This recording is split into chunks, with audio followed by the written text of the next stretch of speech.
नमस्कार मित्रों, मैं दीपक कुमार आपके अपने YouTube चैनल शिक्षा के प्रसार में आप सभी का स्वागत है। पिछली कक्षाओं में हम लोगों ने संख्याओं के बारे में सीखा था।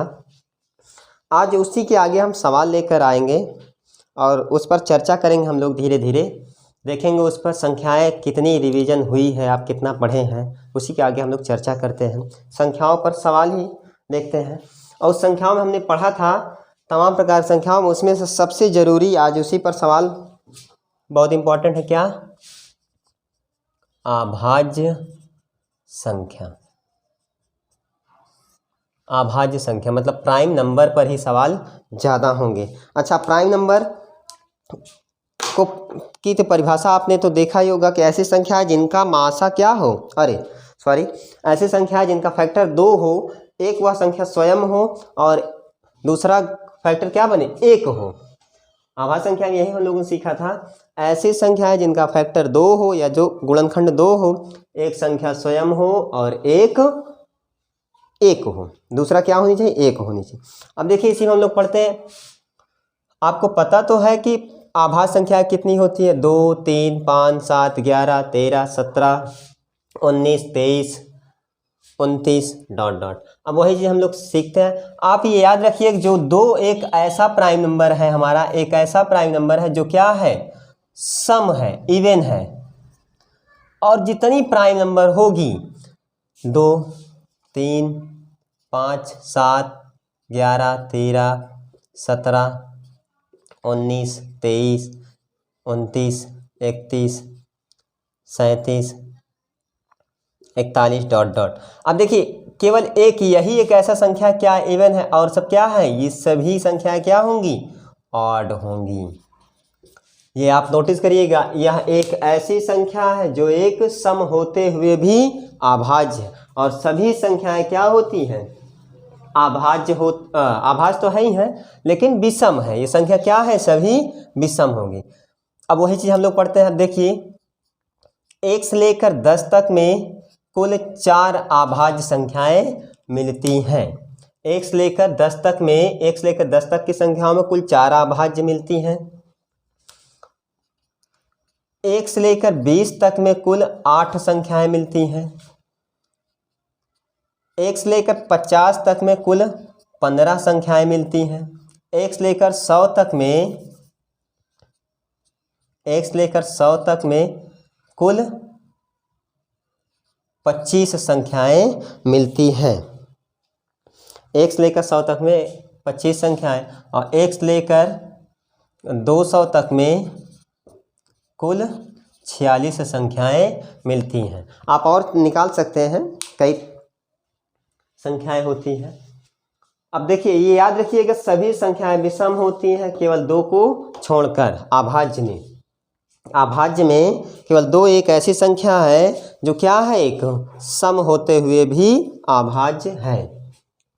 अच्छा, यहीं पर बोल दिया जाए, अगर आपसे पूछ लिया जाए, हमने पिछली वीडियो में बताया नहीं, अगर बोल दिया जाए सबसे छोटी सह अभाज्य संख्या क्या होती है, सबसे छोटी सह अभाज्य संख्या 4 होती है। सबसे छोटी सह अभाज्य संख्या क्या होती है, 4 होती है। ओके, सबसे छोटी सह अभाज्य संख्या क्या होती है, 4। अब देखिए जो जुड़वा प्राइम नंबर होता था, नोट में लिख लेते हैं हम लोग, पिन नंबर था जुड़वा अभाज्य संख्या।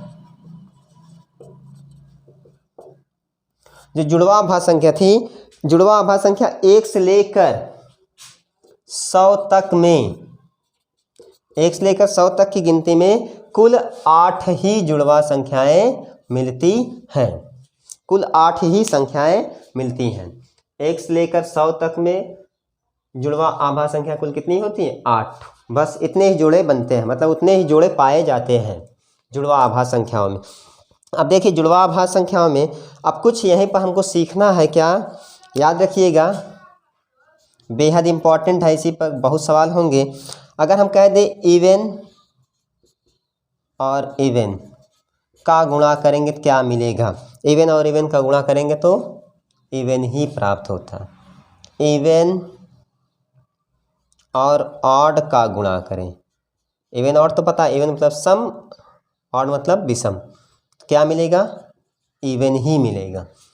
जैसे आप ले लें 3, अरे सॉरी 2 गुणित 4 कितना आया 8। देखिए इवन इवन इवन ही मिला। 2 गुणित 3 कितना मिलेगा 6, इवन मिला ही आपको तो ऐसे। लेकिन आपको ये याद होगा तो सोचने पर दिक्कत नहीं होगी। अब देखिए अगर हम कह दें ऑड और ऑड का गुणा करेंगे तो क्या आता है, ऑड ही आता है। ऑड और ऑड का गुणा करने पर ऑड ही आता है।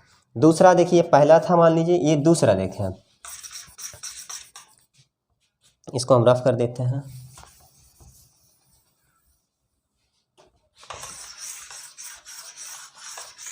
अब देखिए अगर हम शॉर्टकट लिखते हैं, ई मतलब इवन है। अच्छा यहाँ से सम विषम याद करने का तरीका अगर देखें, E V E N even लिखा है तो 1 2 3 4, इसमें कितने लेटर हैं 4। ऑड में 1 2 3, तो ये 3 आया 4। अब आपको पता है ये कट जाएगी, नहीं कटेगा मतलब ये सम होगा, ये भी सम होगा। ये 4 किससे बना होगा 2 से, यही तो बात है ना 2 से। ये तो आप हिंदी में याद करना चाहिए, इसको बोलते हैं सम, इसको बोलते हैं विषम। सम में कितने अक्षर हैं 2, विषम में 3। तो देखिए 2 है, 2 से कटने वाली संख्या है, 2 से नहीं कटने वाली, मतलब जो 2 से ना कटे वो विषम है, जो 2 से कट जाए वो सम है। अब देखिए इसी पर आगे, इसी के आगे हम लोग लिख रहे थे इवन और इवन जुड़ेगा तो क्या मिलेगा इवन। जैसे 3 अरे 4 और 4 को जोड़ेंगे कितना मिलेगा 8 मिलेगा, सम ही मिलेगा। जैसे ऑड और ऑड को जोड़ेंगे तो क्या मिलेगा इवन। ऑड और इवन को जोड़ेंगे तो क्या मिलेगा ऑड। ओके, ऑड और ऑड को जोड़ेंगे तो अरे सॉरी ऑड और इवन को जोड़ेंगे तो क्या मिलेगा ऑड। यहाँ आप देख लें, अगर देखिए 2 और 4 कितना मिला 6, देखिए इवन इवन इवन ही मिला। यहाँ पे 3 + 5 कितना मिला 8, विषम विषम जुड़ा सम मिला। यहाँ पर 3 और 4 7, ऑड आ गया। ओके, अब तीसरा देख लेते हैं, इसी पर घटाने वाला तो इवन ही मिलेगा।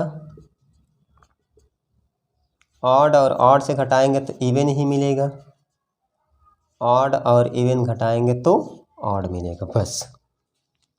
ओके, ऑड और इवन को घटाएंगे तो क्या मिलेगा ऑड। आप यहाँ से ये याद रखिए केवल इसमें इन दोनों के लिए, जहाँ पर ऑड और इवन आया, ऑड और इवन चाहे जुड़े या तो घटे, देखिए क्या आ रहा है ऑड ही आ रहा है। मतलब याद करने का तरीका है, जहाँ पर ऑड और इवन चाहे जुड़े चाहे घटे, ऑड और इवन चाहे जुड़े चाहे घटे तो संख्या क्या होती है ऑड ही आती है। आप ऐसे याद कर लेते जोड़ में और घटाने में, मतलब चाहे जुड़े चाहे घटे, सम और विषम का अंतर करेंगे या योग करेंगे तो क्या मिलेगा ऑड ही। इसमें याद कर लीजिए आपकी ऑड ऑड का गुणा ऑड ही आएगा, मतलब विषम विषम का गुणा विषम ही आता। आप इसको 2 याद करिए, अपने आप याद हो जाएगा कि सम विषम का योग या अंतर क्या होगा विषम ही आएगा। ओके, अब इसी पर हम लोग सवाल लेते हैं, कुछ बेहद अच्छे सवाल मिलेंगे आप लोगों को। अच्छा, और संख्याएं पर चलते हैं, प्राइम नंबर पर ही बड़े अच्छे अच्छे सवाल हैं।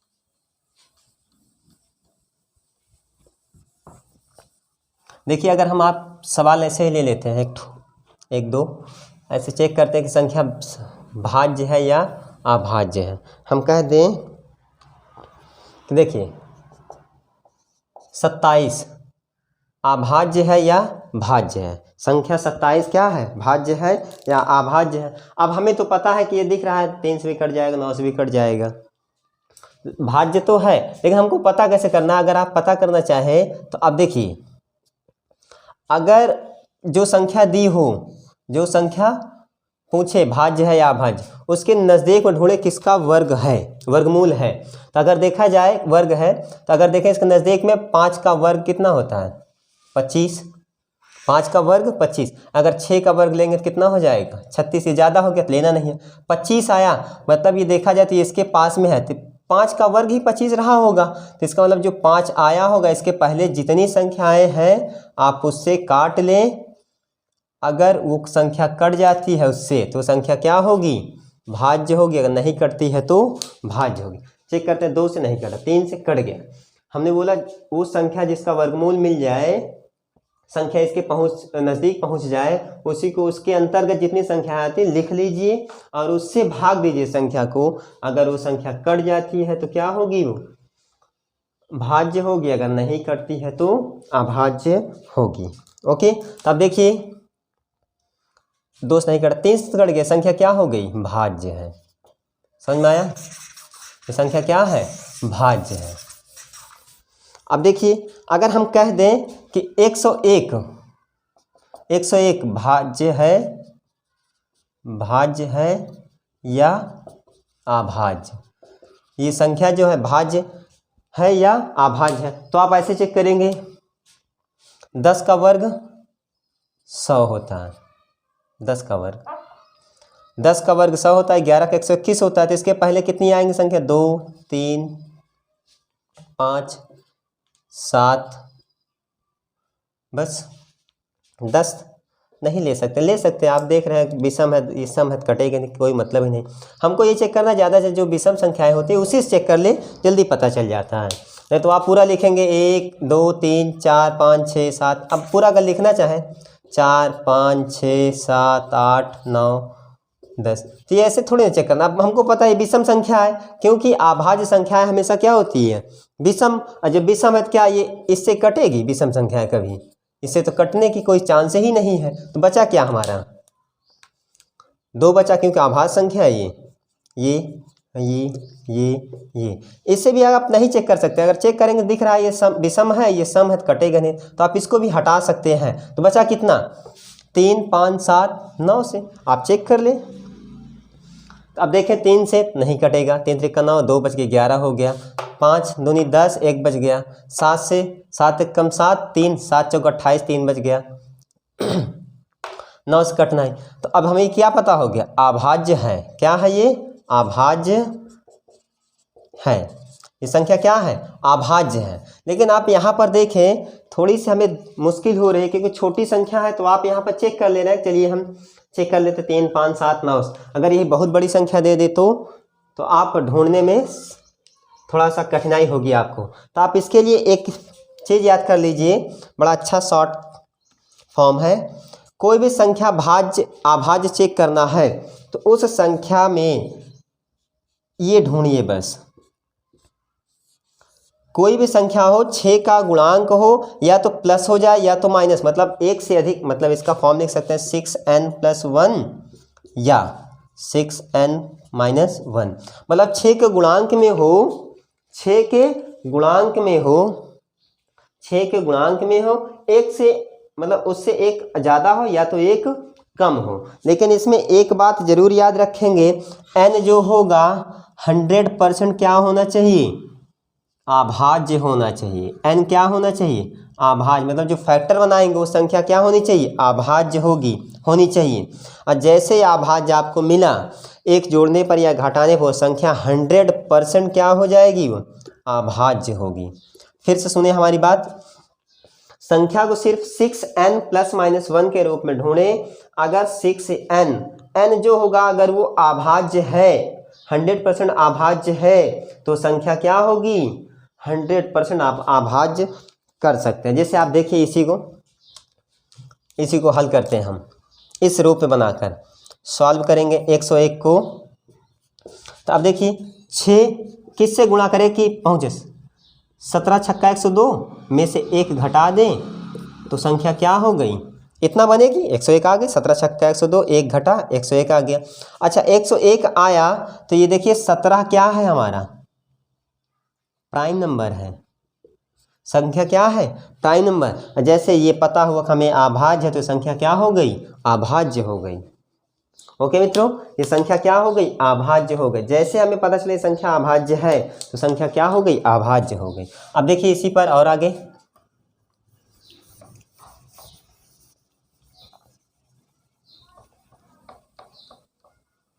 6n+-1 के रूप में संख्या को बनाना है बस। अब देखिए, जैसे अगर हम कह दें संख्या लेते हैं 103, अभाज्य है या भाज्य, आप इसको तोड़े 6 गुणित, अब यहाँ पे क्या रखेंगे कि इसके नज़दीक पहुँचे फिर एक जुड़े या घटे, तो 17 छक्का 102 + 1 बन गया। अरे 6 × n+1 वही तो फॉर्म है। जैसे ये अभाज्य है तो संख्या क्या हो गई, अभाज्य हो गई। संख्या क्या है, अभाज्य है। संख्या क्या है, अभाज्य है। अब चलिए हम इसी पर आते हैं सवाल। अच्छा, ये जो रूल है 6n+1, केवल नोट लिख देते हैं 6n+-1 केवल 2 और 3 पर लागू नहीं होता है। ये याद रखिए, 6n+1 केवल 2 और 3 पर नहीं लागू, क्योंकि 2 और 3 6 के गुणांक से पहले से छोटी है, तो आप गुणांक किसका करेंगे, आप केवल इसी पर लागू नहीं होती। 2 और 3 आपको याद कर लेना है, याद ही होगी, विषम अरे अभाज्य है, अभाज्य है, केवल 2 और 3 पर लागू नहीं होती, बस 2 और 3 पर लागू नहीं होती। अब चलते हैं हम लोग कुछ सवाल, अच्छे अच्छे सवाल पर आते हैं।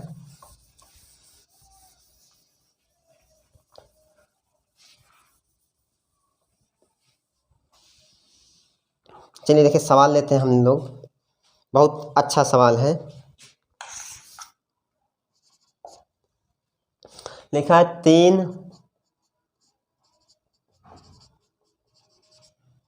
3 अभाज्य संख्याओं का योगफल, 3 अभाज्य संख्याओं का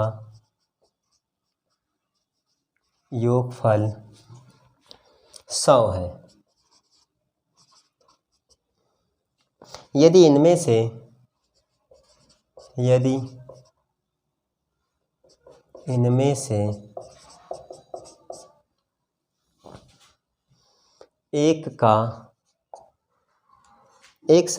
एक संख्या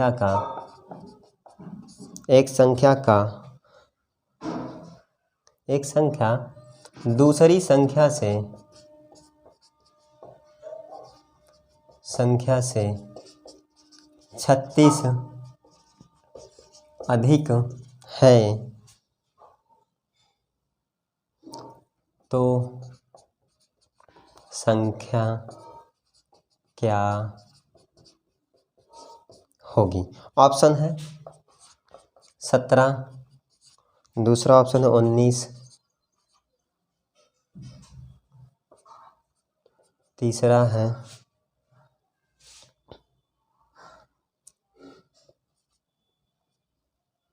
67, चौथा नॉन ऑफ 30। इनमें से कोई नहीं। ओके, इनमें से कोई नहीं, इनमें से कोई नहीं। संख्या देखिए, सवाल देखिए, आप 5 सेकंड इसको देखिए। 3 अभाज्य संख्याओं का गुणनफल, अरे योगफल, सॉरी, 3 अभाज्य संख्याओं का योगफल कितना है, 100 है। यदि इनमें से एक संख्या दूसरी संख्या से 36 अधिक है, तो संख्या क्या होगी, अब देखिए, इसमें बोला है कि एक संख्या दूसरी संख्या से, अगर मान लें हम एक संख्या, पहली संख्या a है, तो दूसरी कितनी होगी, 36 अधिक होनी चाहिए, 36 अधिक है। अब ध्यान से देखिए, 3 अभाज्य संख्याओं का योगफल 100 है। 3 अभाज्य, अब अभाज्य की बात कर रहा है, जैसे अभाज्य मतलब पता चल गया संख्या क्या रही होगी, सभी विषम रही होगी, ऑड मतलब 3 विषम संख्याओं का योग, अभाज्य संख्याओं, मतलब हम ये पता करें कि अभाज्य है तो स्वाभाविक बात है कि संख्या क्या होगी, विषम ही होगी। ओके, क्या होगी, ये विषम ही होगी। अब आपको पता है ऑड और ऑड जोड़ेंगे तो क्या आएगा, ऑड, फिर ऑड दिया था, फिर इसको जोड़ेंगे तो क्या आया, ऑड और ऑड का योग क्या हो गया, सॉरी, ऑड और ऑड का योग होता है इवन। हमने बताया था जैसे 3 7 10 मतलब क्या मिल गया, विषम विषम विषम का योग विषम। अब इसको जब जोड़ेंगे तो क्या मिल गया, ऑड।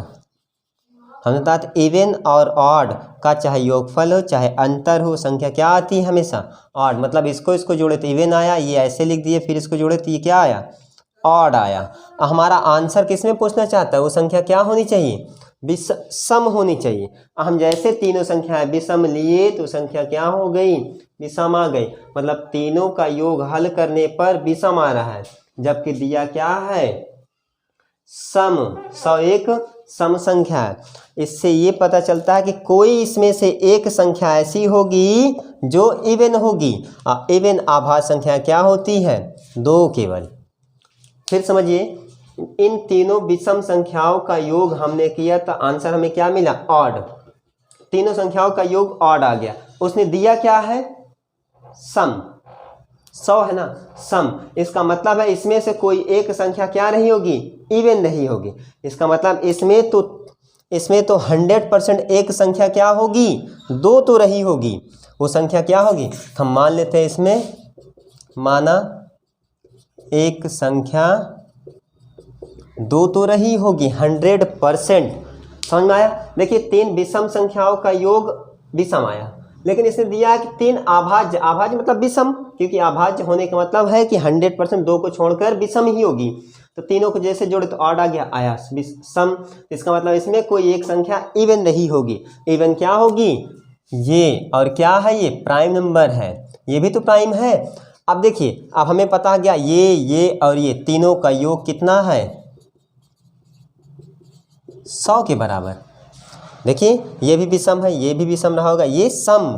3 संख्या है ना, तीनों का योग 100 के बराबर होना चाहिए, लेकिन हमारा तो विषम आया था। इसलिए देखिए 1 1 2 ये उधर जाएगा, 100 माइनस 38, तो ए बराबर 2 62/2 कितना आ गया, संख्या कितनी रही होगी, 31।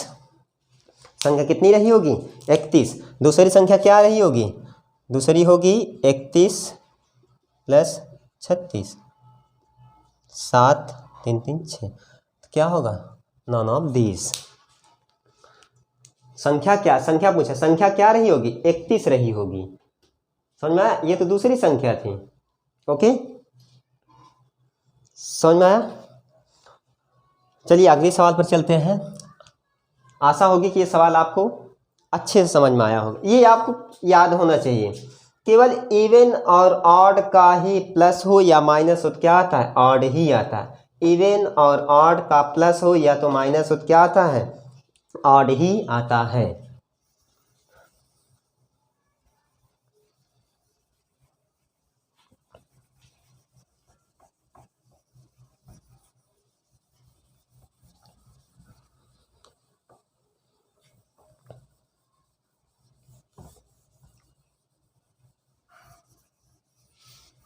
अब चलिए एक आगे सवाल और लेते हैं हम। क्वेश्चन है यन एक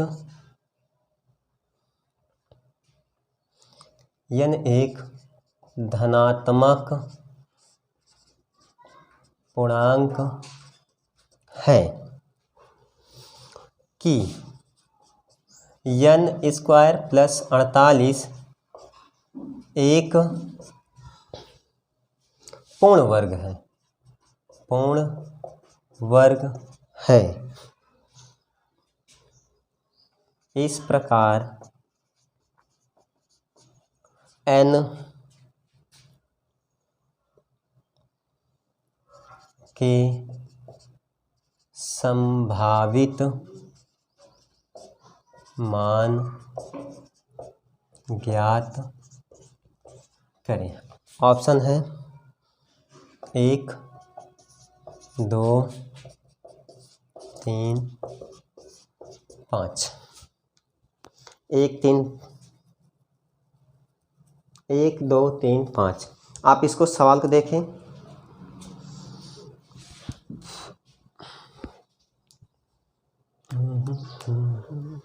देखिए n एक धनात्मक पूर्णांक है। पूर्णांक मतलब जो ऋणात्मक भी हो सकता है, धनात्मक भी हो सकता है और जीरो भी हो सकता है। अरे सॉरी, धनात्मक की बात कर रहा है, सॉरी धनात्मक की बात कर रहा है, मतलब क्या होनी चाहिए 1 2 3 डॉट डॉट, धनात्मक पूर्णांक है। जीरो भी आप शामिल कर सकते हैं क्योंकि हमने बताया है धनात्मक। तो अब देखिए पूर्णांक की बात कर रहा है तो एक से स्टार्ट करते हैं। n एक क्या है, एक धनात्मक पूर्णांक, मतलब n का कोई भी मान क्या होना चाहिए, धनात्मक कोई संख्या होनी चाहिए। और ये जो दिया है n स्क्वायर प्लस 48 एक पूर्ण वर्ग है, एक स्क्वायर है किसी का। हल करें इस प्रकार n के संभावित मान ज्ञात करें। तो आप देखिए अब हमें पता है ये संख्या क्या है,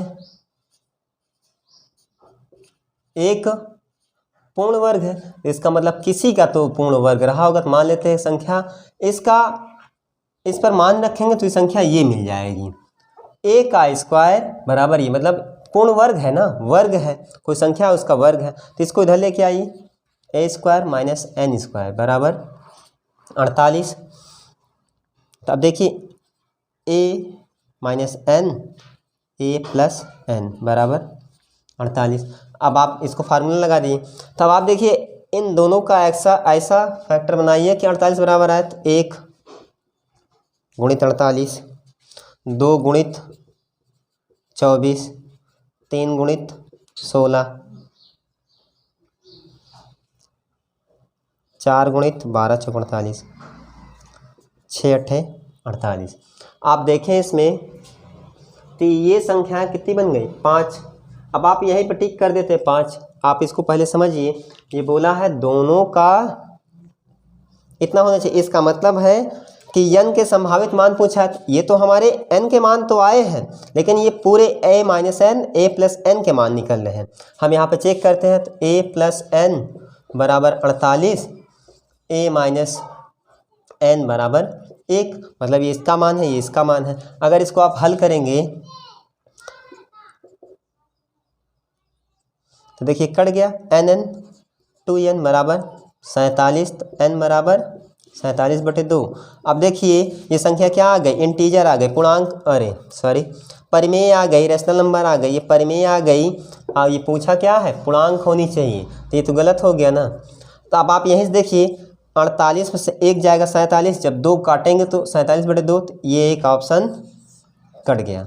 दूसरा यहाँ पर देखें 16 में से 3 जाएगा तो 13 बचेगा, और जब ए जोड़ के भगाएंगे तो 2 आएगा बटे में, काटेंगे फिर भी ये पूर्णांक नहीं बना, तो ये हट गया, ये हट गया, कितना बचा 1 2 3। तो n के कितने संभावित मान हो सकते हैं, केवल 3 हो सकते हैं। n कितने मान संभावित हो सकते हैं, 3 हो सकते हैं। ओके मित्रों, आज के लिए इतना ही करते हैं। अब इसी के आगे हम अभी सवाल लगातार चलेगा। अगर हमारी वीडियो पसंद आ रही हो तो थोड़ा सा शेयर करें, कमेंट करें, थोड़ा सा प्रसारित करें हमारे चैनल को, ताकि हमारा भी मनोबल बढ़ा रहे। Thank you.